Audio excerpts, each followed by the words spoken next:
Se. Å, kult! Kult! Jeg filmer, jeg.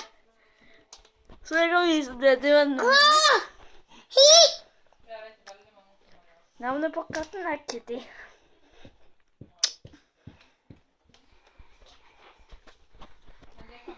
Kom igjen, Kitty. Kom igjen, Kitty. Og det var ikke veldig lett å slutte heller, liksom, helt, for det var, og nå har jeg på en måte fikset det litt når jeg fenger den, og så tenker jeg egentlig på at det er som krabber som fisker. Det var noe når det skjedde, liksom. Men du får si fra hvis du vurderer å gi deg følge med, så kan det være det. Men det kan jo hende at de søker folk uansett. Men det synes jeg var veldig sånn feil, på grunn av at når jeg fikk jobben, så fikk jeg beskjed om at det var barriere. Og jeg fikk det området, og så hadde vi plutselig ansatt hver området. Og vi er jo... Si fra. Er du ferdig? For jeg merker jo veldig litt forskjell nå, for at hun var jo permisjon her. Så da er det dødsmart.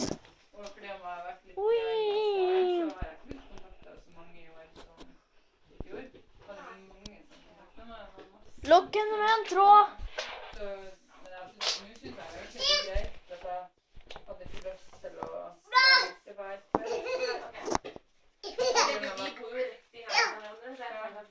Hva se? Kommer Kitty? Det er ikke sikkert at det er greit for de heller. Jeg vet ikke hva de tenker. Dere må liksom riste til henne. Se, Kitty. Hun gjør seg klar. Hun skjuler seg. Ja, men det skal jeg. Vi må være litt tålmodige. Nei. Ja. Men sånn... Du burde finne på kaia nå. Økonomisk Ja. sett så vet jeg jo hvordan det står. I forhold til barna, du har jo de 4 barn da, så du får jo... Rist i den. Men du er jo maks... Da kommer det sikkert, fordi det er... Kitty! Du Kitty! Jeg prøver.